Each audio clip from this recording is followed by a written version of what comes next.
आगे हम कनेक्ट करेंगे। तब तक हम इस वार्ता को आगे बढ़ाते हैं। संतोष जी, ये जो हिंदी पत्रकारिता दिवस मनाया जाता है 30 मई को, क्या इसका महत्व है? कैसे पत्रकारिता को इसने पुराने समय से लेके अब तक के समय में चेंजेस जो आए हैं उनको किस संदर्भ में आप देखेंगे? सबसे पहले हम जन मीडिया टीवी को हृदय से स्वागत करते हैं कि आपने पत्रकारिता दिवस पर एक डिबेट की शुरुआत की। जैसा कि आपने पहले ही बता दिया कि 30 मई 1826 को मार्तंड नामक अखबार का, हाँ, उदंत मार्तंड नामक जी मार्तंड नामक अखबार का कलकत्ता से इसकी शुरुआत हुई। जबकि कलकत्ता में हिंदी बोलने वाले लोग कम थे। लेकिन साप्ताहिक अखबार की शुरुआत हुई और कुछ ही 6 महीने के बाद क्या हुआ कि कुछ समस्याएं आई और लोग पाठक नहीं जुड़ पाए। लेकिन धीरे धीरे क्या हुआ, 6 महीने जब बंद हो गया तब तक पत्रकारिता का एक आंदोलन, चाहे देश की आजादी का। जी आप बोले, आपकी आवाज थोड़ी जी। चाहे देश की आजादी का मामला रहा हो, चाहे हिंदुस्तान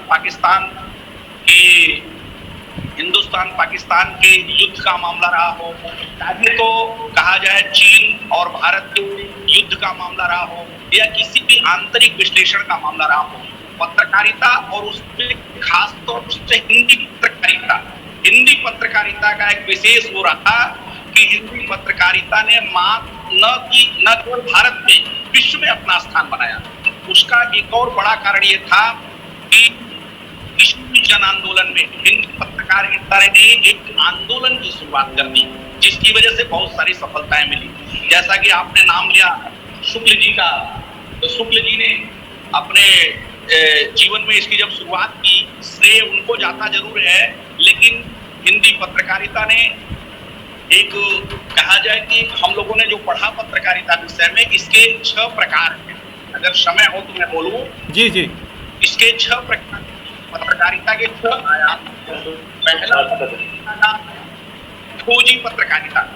खोजी पत्रकारिता का मतलब है एक पत्रकार ढूंढता है, जहां न पहुंचे रवि वहां पहुंचे कवि की दृष्टि वहां तक जाती है जहां सूर्य का प्रकाश भी नहीं जाता है। तो पहला पॉइंट है खोजी पत्रकारिता, वो खोजता रहता है। दूसरा प्रकार है विशेषीकृत पत्रकारिता का मतलब होता है कि हम किसी विशेष क्षेत्र में आत्मचिंतन करें। जैसे समाज में कोरोना के विषय को लेकर के आपने बहुत सारी डिबेट किया, तो कोरोना क्यों आया, इसका समाधान क्या हो सकता है, या भ्रष्टाचार है, या गरीबी है, या तमाम तरह के जातिवाद हैं, तमाम तरह के मुद्दे हैं। तो दूसरा होता है विशेषीकृत क्षेत्र विशेष पर परिचर्चा और चर्चा करके उस पर समाज को जागृत करना। तीसरा पॉइंट होता है एडवेंचर मतलब होता है पक्षधर। जैसे पत्रकार जो होता है किसी विशेष टॉपिक का पक्ष लेता है और उस पक्ष पर वो बार सबसे डिस्कशन करता है, प्रश्न उत्तर करता है, जवाब लेता है हाँ या ना में, और समाज को दिखाता है कि समाज की ये आवश्यकता है। तो एक पक्षधर पत्रकारिता, जिसे अंग्रेजी में एडवेंचर पत्रकारिता कहते हैं। चौथा पॉइंट आता है पीत पत्रकारिता। पीत पत्रकारिता का मतलब होता है कि जैसे तमाम झूठे आरोप लगते हैं, जैसे तमाम कह लीजिए सनसनीखेज आती है। आज का जमाना है और बहुत सारे लोग झूठी फेक न्यूज सोशल मीडिया पर डाल देते हैं।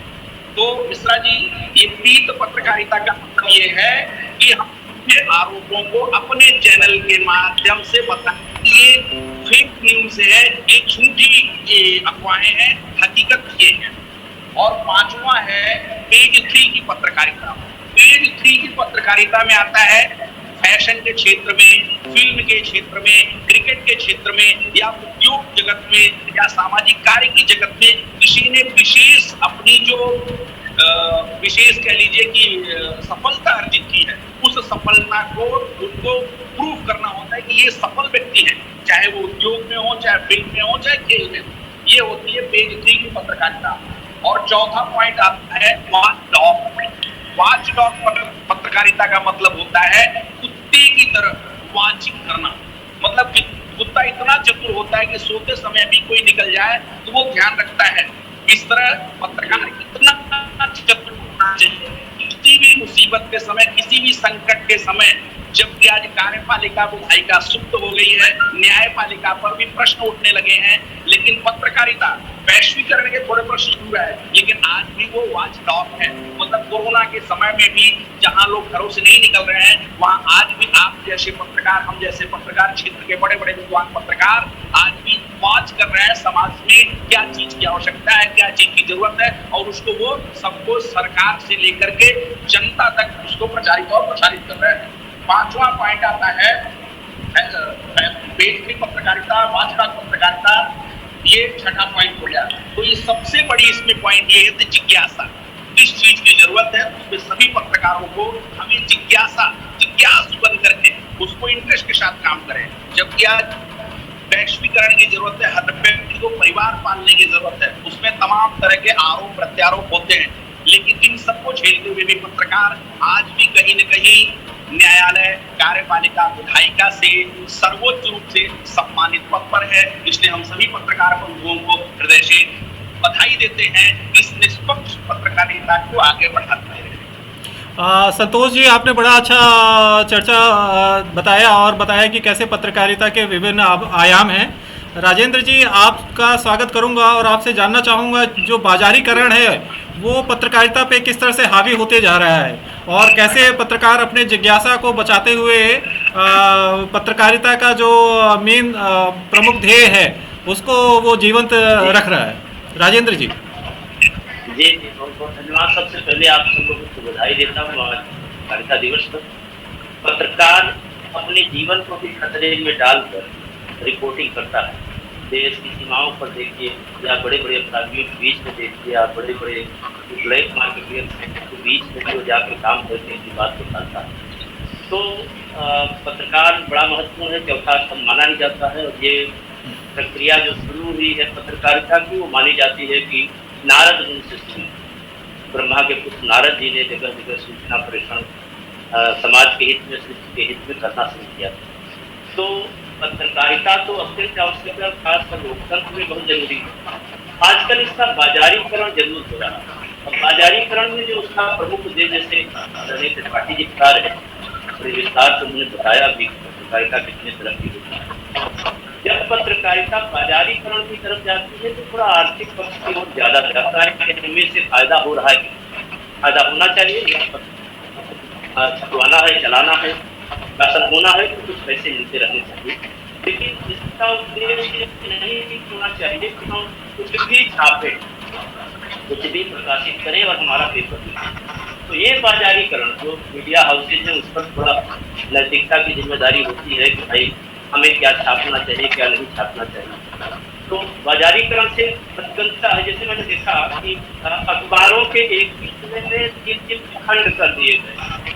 जैसे मान लीजिए प्रयाग में तो जमुना पार का एक अलग पेज है, गंगा पार का अलग है, कौशाम्बी का अलग है।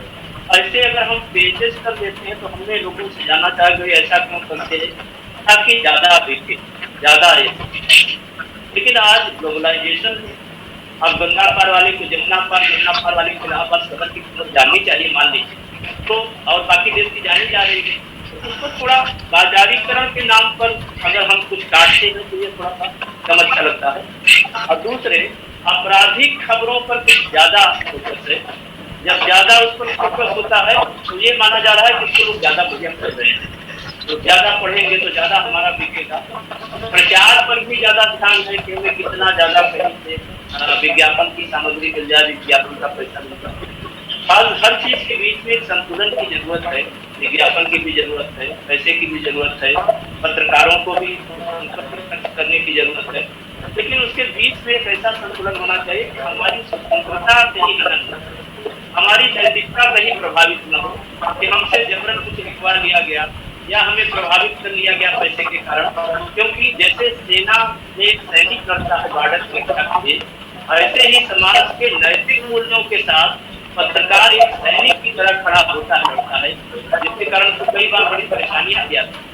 तो इस बाजारीकरण में अपने अस्तित्व को जाते हुए खासकर ग्रामीण पत्रकारों में देख रहे हैं काफी परेशानी पूरी तरह से स्टेब्लिश नहीं है, आर्थिक जरूरत से लगे हुए हैं, बहुत ज्यादा नहीं होता है। तो इन चीजों का एक संकल्प हो, और प्रिंट मीडिया में फिर भी ठीक है, लेकिन जो टीवी मीडिया, उस मीडिया में तो बहुत सी चीजें हो रही हैं। वो लगता है जो बाजारीकरण को पूरी तरह से जा रही है, 24 घंटे न्यूज चल रही है।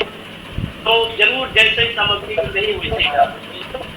अगर उसमें सोशल मीडिया पर देखें तो तमाम मैंने देखा है कि ऐसे चैनल बन गए हैं जो फर्जी कवरेज करते हैं, कुछ न कुछ उसमें जाता रहा, जिन्होंने सिखा दिया, जिसकी बहुत हो गई, हालांकि वो सच नहीं।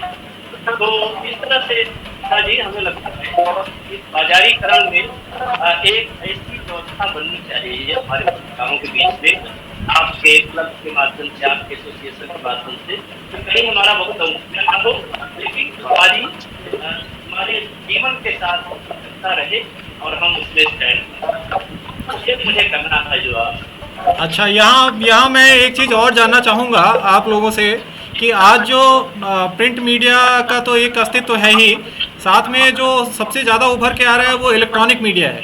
और इलेक्ट्रॉनिक मीडिया में भी अगर हम बात करें तो दो धड़े बढ़ते हुए दिखाई देते हैं। एक तरफ तो कुछ लोगों ने उसको गोदी मीडिया बता दिया है, जो सरकार के पक्ष में न्यूज़ को दिखाता है, और दूसरा तरफ लुटियंस पत्रकार कहे जाते हैं, जो सरकार के विपक्ष में जाके पूरी तरह से विपक्ष के प्रति ही हैं। तो जो पत्रकारिता पे आज जो संदेह उठ रहा है, उसको लेके हम लोग आगे कैसे, मतलब अपना जो पेशा है उसको हम समाज तक कैसे दर्पण की भांति रख सकें, कैसे ट्रांसपेरेंट करके रख सकें, एक बहुत बड़ा प्रश्न पत्रकारिता पे उठ के आ रहा है। संतोष जी, आपसे मैं जानना चाहूँगा। जी, बहुत अच्छा प्रश्न है। राष्ट्रीय अखंडता लोकतंत्र के दूसरे स्तंभ के मुकाबले हिंदी पत्रकारिता, सोशल मीडिया पत्रकारिता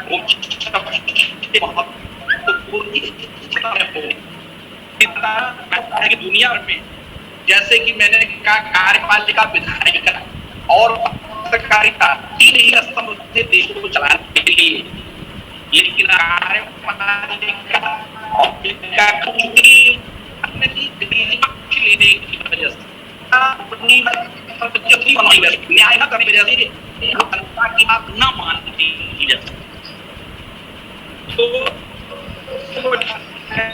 क्या होता और उसका काम का है सोशल आज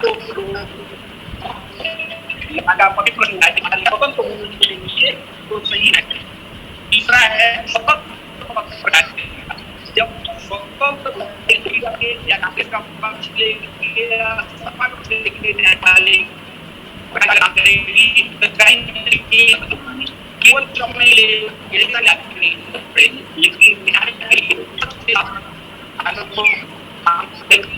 समाज में बनी रहेगी, हो सकता है झेलना पड़े उसे, दबाव में जीना ले लिए, लेकिन सबको पता है वो कहीं न कहीं उसका समाज आज जीवन संतोष जी, आपने बड़े अच्छे ढंग से बताया। राजेंद्र जी, अगर इसी बाजारीकरण को लेके हम बात करें, और जो गोदी मीडिया और लुटियंस जोन की जो पत्रकारिता की बात के बीच में पत्रकार को खड़ा कर दिया जाता है, तो उससे अपने दामन को पत्रकार कैसे बचा सकता है? मतलब ये तो एक बड़ा संशय वाला प्रश्न हो चुका है कि पत्रकारिता अगर वो करे तो वो पक्ष में कर रहा है तो उसके ऊपर दाग लग रहा है, विपक्ष में कर रहा है तो उसके ऊपर दाग लग रहा है। तो आखिर वो पत्रकारिता कैसे होनी चाहिए ताकि जो है सो ज़्यादा से ज़्यादा सत्य को प्रभावित किया जा सके, असत्य को प्रभावित करके सत्य को जो है सो इन्फ्लुएंशियल वे में दिखाया जा सके। राजेंद्र जी, आपसे पूछना चाहूँगा। जी जी, मेरा ये कहना है कि जो सत्य हो, समाचार का अर्थ है कि हमें वह आईना दिखाना चाहिए के साथ क्या रही। अगर हम किसी का पक्ष लेते हैं या इंटेंशनली किसी का विरोध करते हैं तो हमें पता चल जाता है कि वे किस तरह से लिखा।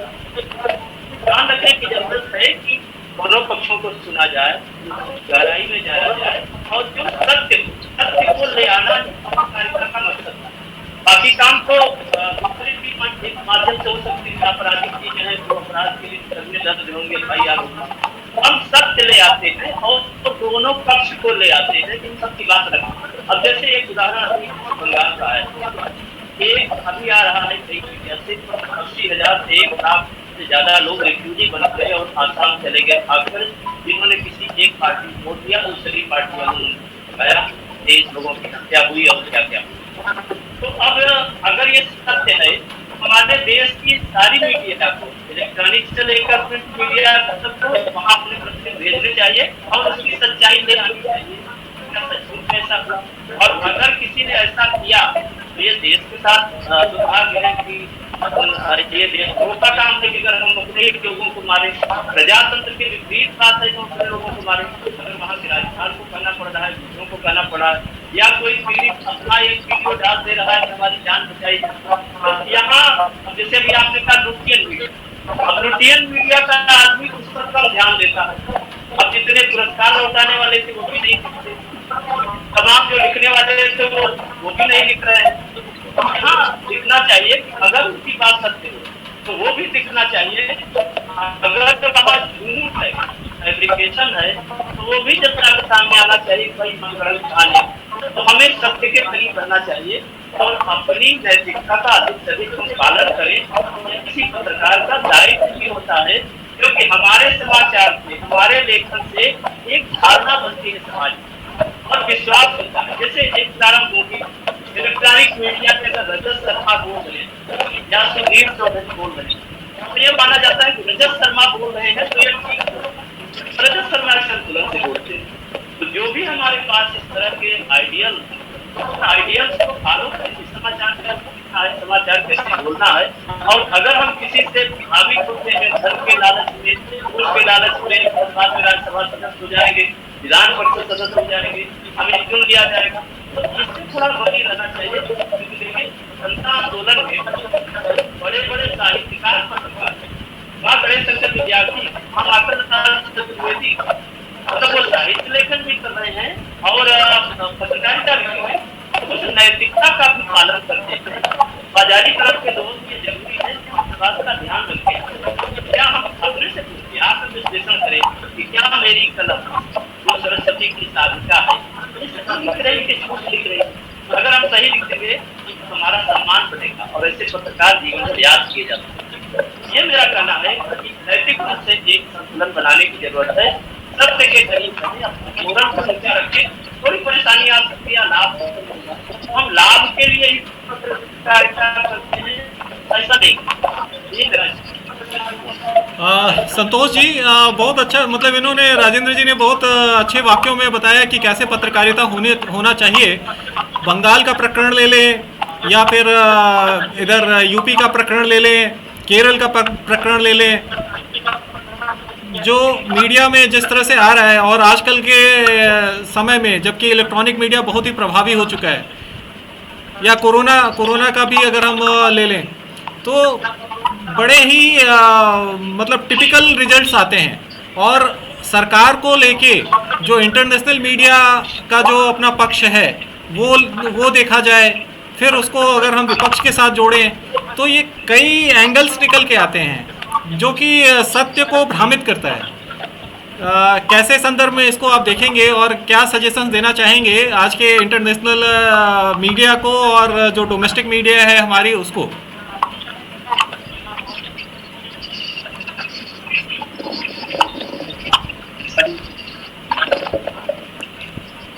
संतोष जी आपकी आवाज नहीं आ रही है। आज के सभी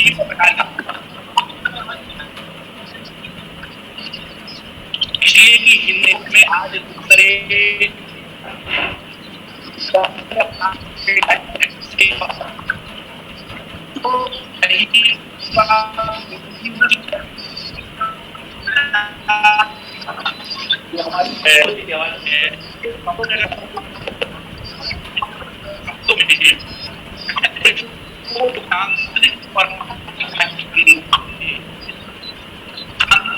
जाना चाहिए, उनकी एक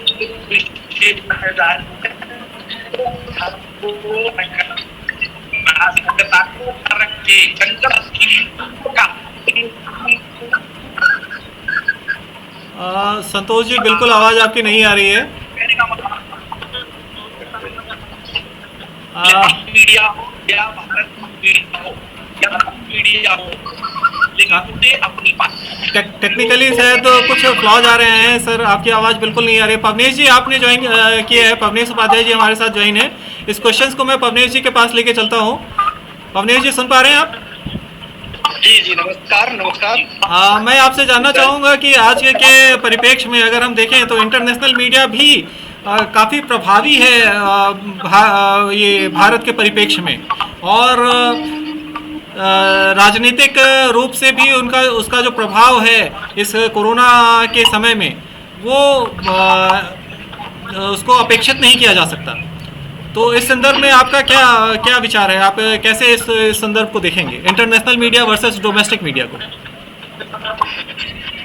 सबसे पहले जन मीडिया टीवी का हार्दिक आभार एवं धन्यवाद, और साथ ही जुड़े श्री शुक्ला जी एवं संत जी को हार्दिक नमस्कार।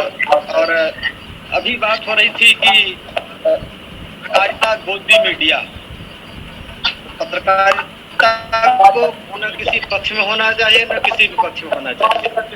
पत्रकारिता को निष्पक्ष होना चाहिए और निष्पक्ष तरीके से पत्रकारिता करनी चाहिए। और रही राजनीति की बात, तो पत्रकारिता को कभी भी राजनीति से प्रभावित नहीं होना चाहिए। जो पत्रकार राजनीति से प्रभावित हो गया वो पत्रकारिता नहीं कर सकता, न तो पत्रकार कहलाने के सही योग्य में है। वह निष्पक्ष होना चाहिए और अपनी पत्रकारिता, अपनी निर्भीक लेखनी से समाज को एक दिशा और दशा देने का प्रयास करता है, उसे ऐसे ही करना चाहिए। साथ ही आज पत्रकारिता दिवस के अवसर पर सभी पत्रकारों को बधाई, हार्दिक शुभकामनाएं। हेलो पवनेश जी, मैं जानना चाह रहा था कि जो अंतर्राष्ट्रीय मीडिया का इन्फ्लुएंस है राजनीति भारत राजनीति पे, उस पे आपसे मैं दो शब्द जानना चाह रहा था। अंतर्राष्ट्रीय मीडिया में भारत की राजनीति का जो परिदृश्य है वह बहुत ही अलग है और बहुत ही इस समय एक प्रकार से माना जाए तो बहुत ही परिस्थितियों से राजनीति गुजर रही है। यहाँ पर जिस तरीके से पश्चिम बंगाल में राजनीति का परिदृश्य सामने उभर करके आया है, वह कहीं न कहीं हमारे देश की अखंडता को और एकता को खंडित करने का प्रयास किया जा रहा है। और अन्य प्रदेशों में भी विपक्ष से भी और पक्ष से भी राजनीति प्रभावित हो रही है और कहीं न कहीं से पत्रकार भी प्रभावित हो रहे हैं। राजेंद्र जी आपके पास आते हैं। आजकल पत्रकारिता का एक नया आयाम जुड़ के आया है और वो आयाम निकल के आता है सोशल मीडिया। जब अभी तक तो इलेक्ट्रॉनिक मीडिया काफ़ी कुछ प्रभावित करता था और काफ़ी कुछ डिसीजंस मेकिंग में उसको मोल्ड करता था, लेकिन आज का जो प्रभाव है, जो इन्फ्लुएंस है, वो सोशल मीडिया एक बहुत पावरफुल इम्पैक्ट के साथ आ रहा है। तो ये जो सोशल मीडिया की जो पत्रकारिता है उसको आप किस संदर्भ में देखेंगे? क्योंकि ये बहुत तेज़ी से मास के पास पहुंच रहा है और मास तक अपने आप को रीच आउट करके जो है सो उसको इन्फ्लुएंस कर रहा है। देखिए, इसमें भी मेरा ये मानना है कि सोशल मीडिया पर जो न्यूज बोल रहा है उसका चारित्रिक असर कैसा था, उसका व्यक्तित्व कैसा। अगर वह ईमानदार है समाचार के साथ तो वो उस तरह से लिखे, अगर वो किसी पक्ष का है तो पक्षपाती होकर लिखेगा। तो जैसे एक उदाहरण है कि अब हर आदमी रिपोर्ट करता है कि न्यूयॉर्क टाइम्स क्या लिखा है, वाशिंगटन पोस्ट में क्या है, या BBC ने क्या कहा, या जैसे आज ही लिख रहा है पाकिस्तान ने लिखा कि इंडियन वेरिएंट है। तो अगर हमारे देश का नेता बोल रहा है इंडियन वेरिएंट कोरोना को, तो इंडियन वेरिएंट पाकिस्तान ने लिखना शुरू कर दिया। हमें ये ध्यान रखना चाहिए कि हम बोल क्या रहे, क्योंकि आज इस मीडिया के युग में, वैश्वीकरण के युग में, अगर हम हिंदुस्तान में बोल रहे हैं तो दुनिया के हर देश में जा रहा है। तो हमें ध्यान रखा, हाँ नैतिकता वाला भी होना चाहिए। ऐसे चैनल के लोग जो अपना चैनल चला रहे हैं, जो सचमुच में जुझारू और सच्चाई को देना चाहते हैं, ऐसे ही लोगों के माध्यम से सत्य भी निकल कर आता है।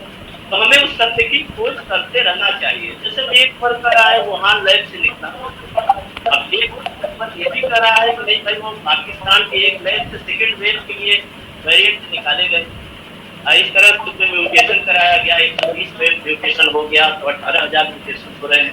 तो ये क्या है, इसके बारे में थोड़ा सा खोजने की जरूरत रहती है कि क्या सचमुच में ऐसा है। अगर ऑस्ट्रेलिया कर रहा है, अमेरिका कर रहा है, उसकी फाइल निकाली जा रही है, तो हमें पूरे जो वर्ल्ड मीडिया है, इलेक्ट्रॉनिक मीडिया, उसको देखना चाहिए कि किसी एक की वजह से ही कितना लोग कम प्रभावित हो रहे हैं। जैसे एक शक होता है कि मान लीजिए सेकेंड वेव आई, तो सेकेंड वेव आने में भारत ही सबसे ज्यादा क्यों प्रभावित, भारत के ही बड़े शहर क्यों प्रभावित हुए। तो जरूर कहीं अगर इस तरह की कोई बात है तो इस पर भी हमें खोज करनी चाहिए अपनी पत्रकारिता के माध्यम से कि क्या सचमुच में कुछ इस तरह के किसान आंदोलन हो रहा है, जिसके किसानों की समस्या है। लेकिन हमें इसकी गहराई में जाना चाहिए, क्या सचमुच में कनाडा से, ब्रिटेन से, अमेरिका से होकर पत्र नहीं खींचा जा रहा। ठीक है, बातें होनी चाहिए। कई जैसे एक आंदोलन चल रहा था, उसमें भी इस तरह की चीजें देखने में आ रही थी। ये बहुत अच्छा राजेंद्र जी ने पॉइंट बताया है। राजेंद्र जी, माफ़ी चाहूँगा, थोड़ा समय की अनुपलब्धता है, मैं एक बार फिर से संतोष जी के पास जाऊँगा क्योंकि बात अधूरी रह गई थी।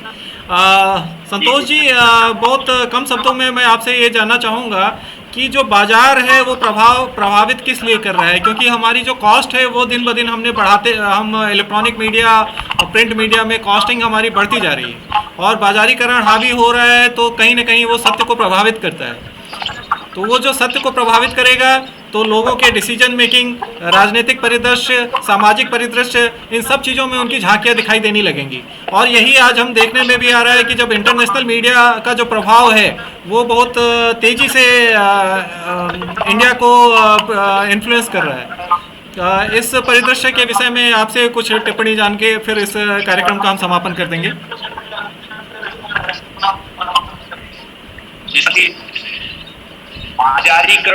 बाजारीकरण तो लोगों ने बाजारीकरण बढ़िया, लेकिन मानते हर पत्रकारों को अपने परिवार चलाने के लिए कुछ धन होती, लेकिन समाज में अच्छे लोग हैं, क्या हो गया और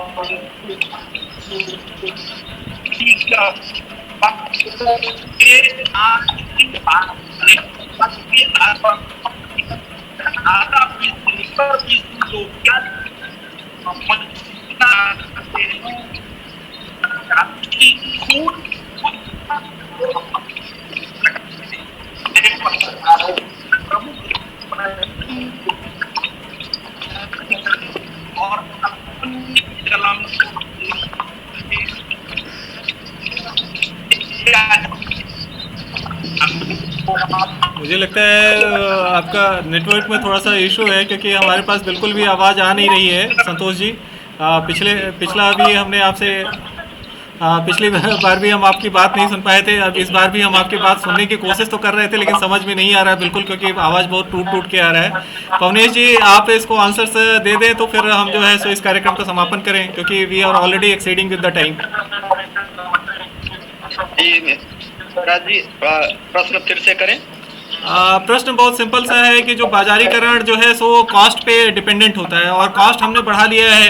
आप अगर इलेक्ट्रॉनिक मीडिया का स्वरूप देखें तो दिन ब दिन उसमें कॉस्ट का इन्वॉल्वमेंट इतना ज़्यादा हो चुका है कि उनको एडवर्टीजमेंट्स और बाकी सभी चीज़ों का रिक्वायरमेंट है ही है कि अपनी आर्थिक व्यवस्था को संतुलित कर सकें। तो वो सत्य को प्रभावित करता ही करता है, हमेशा से देखने में आया है। और जिस हिसाब से आज के डेट में हमने बाजारीकरण को और तेज़ी से मतलब हम लोग आकर्षित होते जा रहे हैं, तो ये जो इन्फ्लुएंस है, जो मार्केट का इन्फ्लुएंस है, वो पत्रकारिता में दिखाई देता है। सबसे पहले मैं कहना चाहूँगा कि पत्रकारिता में जो बाजारीकरण हो रहा है, बाजारीकरण से सभी कहीं न कहीं प्रभावित हो रहे हैं, पत्रकारिता भी इससे प्रभावित हो रही है और विश्वसनीयता भी इससे घट रही है। और कॉस्ट की वजह से लोग अपने फायदे की वजह से, प्रॉफिट की वजह से पत्रकारिता को प्रभावित करते हैं और कहीं न कहीं अपने फायदे के लिए पत्रकारिता का उपयोग भी किया जा रहा है और इससे पत्रकारिता का मानदंड जो है, पत्रकारिता का स्तर जो है गिरता जा रहा है। इसमें बहुत से लोग इन्वॉल्व हैं, उन पर अंकुश लगाया जाना चाहिए और पत्रकारिता का बाजारीकरण है उस पर रोक लगाई जानी चाहिए। बड़े अच्छे शब्दों में आपने बताया। मैं जाते जाते अपने व्यूवर्स हैं उनको मैं उद्दंड मार्तंड की पहली प्रति का जरूर एक बार दिखाना चाहूँगा कि कैसे वो दिखती थी। आप देख रहे हैं हमारे स्क्रीन पे उद्दंड मार्तंड जो पहला हिंदी पत्रिका थी, उसका एक स्वरूप हमने अपने स्क्रीन पे दिखाया है जो हमारे दर्शकों के लिए अवेलेबल हो पाएगा। कुछ टेक्निकल फ्लॉज की वजह से ये जो कार्यक्रम था हम उसको लाइव नहीं कर पाए हैं, ये कुछ क्षणों में लोगों के पास पहुँचेगा। रिकॉर्ड हमने कंप्लीट किया है। आप सभी पैनलिस्टों का बहुत बहुत धन्यवाद। आप लोगों ने पूरी तरह से मार्गदर्शन किया कि किस तरह से पत्रकारिता का मूवमेंट्स आया इंडिया में और आज की दशा क्या है। आप सभी पत्रकारों का, पत्रकार बंधुओं का बहुत बहुत धन्यवाद। संतोष जी आपका बहुत बहुत धन्यवाद। राजेंद्र जी आपका बहुत बहुत धन्यवाद। पवनेश जी आपका भी बहुत बहुत धन्यवाद। हम फिर मुलाकात करेंगे नेक्स्ट एपिसोड में। तब तक के लिए हमें आज्ञा दीजिए। देखते रहिए जन मीडिया टीवी। नमस्कार।